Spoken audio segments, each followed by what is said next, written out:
Hello guys, welcome back again sa ating programang The Action Man. No? Magandang hapon po sa lahat natin ng mga viewers, Luzon, Visayas at Mindanao all over the world at sa ating mga ka-action, mga kakamping. So ito na nga po mga ka-action, grabe po itong revelasyon mga ka-action ng dalawang pulis na si Mendoza at saka si Nelson matapos na inamin na ito daw si dating PCSO manager Garma ay nagbigay ng 300k para gurgurin ang isang general mga ka-action. Ang motibo ayon sa pag-iimbestiga ni Johnny Pimentel ay para stop to justifying laban kay Garma mga ka-action. Yun po ang nakikitang motibo. Grabe din po ang ari-arian nito ni ang daming bahay ni Garma. Isipin nyo police career lang po siya, pero mapapaisip tayo sa mga yaman na mayroon ngayon si Garma. Okay, so ito nga po mga ka-action, sino ba itong general na pinagurgur? Excuse me, ito po ay si dating Police General Wesley Barayuga ho mga ka-action, mga kakamping. Panoorin po natin itong balita kasi ito si Garma hindi na po nakaimik. Nasyak na lang siya na para bang nanahimik na lang. Grabe to si Garma. Parang inosente lang tingnan mga ka-action pero karumal-dumal din palang ginagawa nito. Sus, Maria Josep.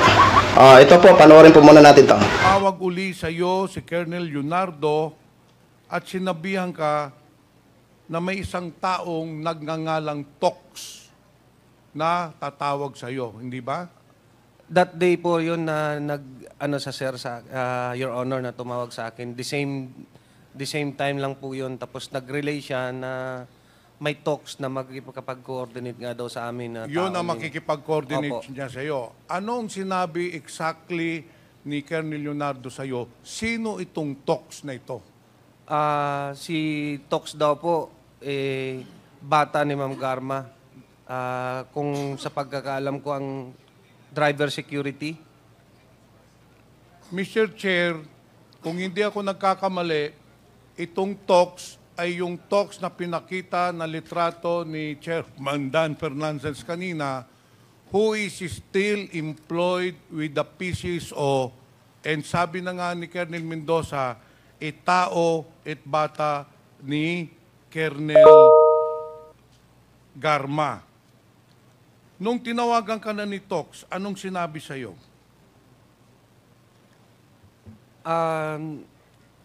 Bali, sinabihan ko lang po siya na mag-coordinate siya kay Nelson Mariano po kasi siya po yung... So, nung tumawag sa Tox, sinabi mo, si Nelson Mariano na lang ang kausapin. Opo. Pupunta po tayo doon mamaya.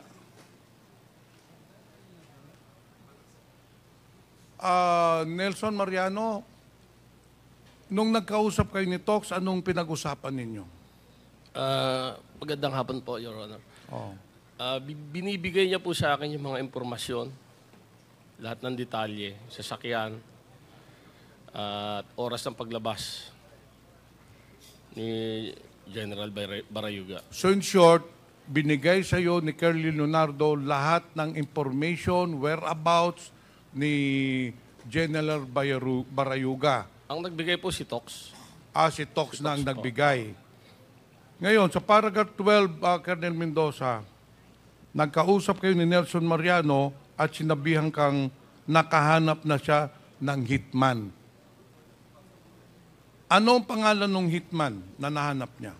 Ang sabi ni Nelson, alias Loloy daw po. Alias Loloy. Opo. Ano naman ang sinabi ni Colonel Leonardo sa iyo, magkanong ibabayad doon sa hitman na si Loloy?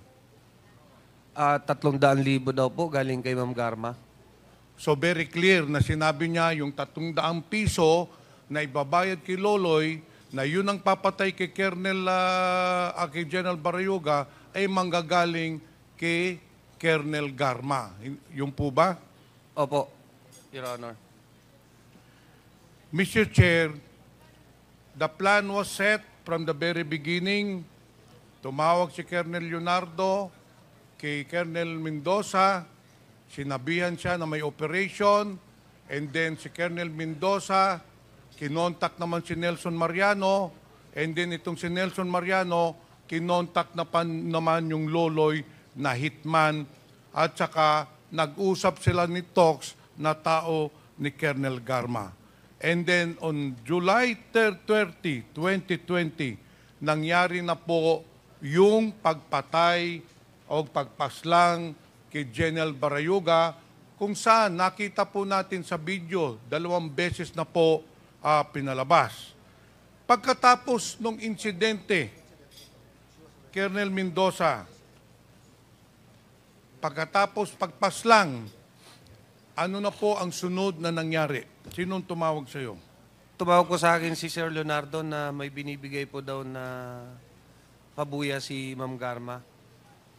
Tumawag sa iyo si Colonel Leonardo na sinasabing meron ng 300,000 pesos para ibayad dun sa hitman na nagpaslang kay General Barayuga. Yung po Opo. bang sinasabi nyo? Opo, Your Honor. So, sinong tumanggap ng 300,000? Si Nelson Mariano po. Sinong nagbigay ng 300,000 sa iyo, Nelson? Si Tox po. Si Tox.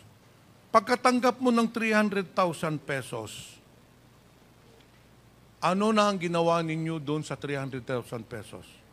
Tinago ko po yung 60, binigay ko kay Colonel Santi yung 40. Yung 200, binigay ko kay Loloy sa Santa Mesa.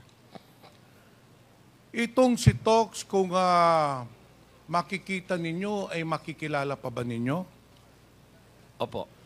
Mr. Chair, since we already have the picture of this Tox, who is allegedly a person of interest, dahil ito ang nag-contact kay Nelson Mariano, nagbigay ng order na patayin si General Barayuga, at ito rin po ang nagbigay ng pera na 300,000 pesos. Mr. Chair, I just would like to point out that at the time that General Barayuga was killed, there was an ongoing investigation by NBI regarding the corruption in PSSO, most specifically in the operations of STL, Small Town Lottery.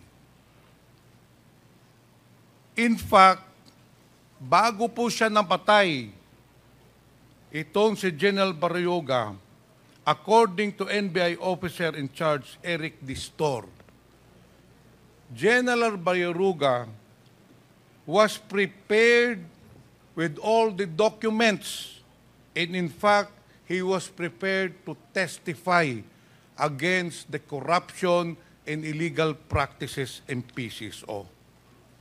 Yun po ang motive bakit po pinatay si General Barayuga. Yung nakita po niyong pick-up kanina na sinakyan ni General Barayuga was given by Colonel Ruyina Garma to make sure na ma-identify po si General Barayuga. Kasi si General Barayuga, wala hong sasakyan yun. Kaya mahirap po i-surveillance dahil walang routinary procedure. Kaya binagyan po ni Colonel Garma ng bagong pick-up si General Barayuga. Yun kasi ang binigay na impormasyon niya kay Nelson Mariano. Pati ang plate number, description sa araw ng pagpaslang. The motive of the killing of General Barayuga was to stop General Barayuga from testifying against Colonel Garma. Yun po ang totoong nangyari, Mr. Chair.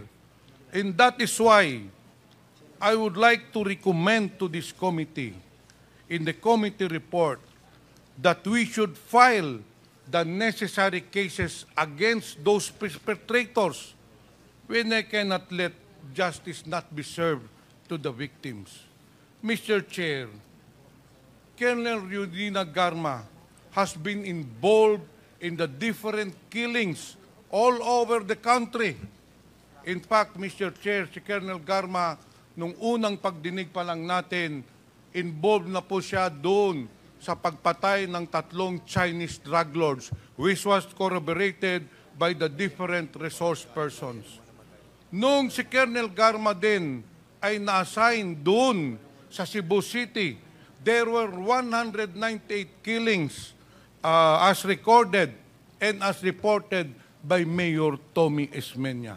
And ngayon po, klarong-klaro po na ang mastermind ng pagpatay kay General Baryoyoga walang iba po kung hindi si Colonel Garma in cooperation, in cahoots with Colonel Leonardo, based on the testimony of our 2 resource persons. Mr. Chair, Colonel Garma is a woman disguised as a meek lamb, but deep inside her, she is a ruthless killer, killing without mercy innocent people, killing without remorse innocent victims, especially on the war on drugs. Kaya, Mr. Chair, I appeal that we should include in the committee report to file murder charges against Colonel Garma and Colonel Leonardo. Thank you, Mr. Chair. So yun na ho mga ka-action, mga kakamping no, napakinggan na po natin. Sos, grabe ka Garma,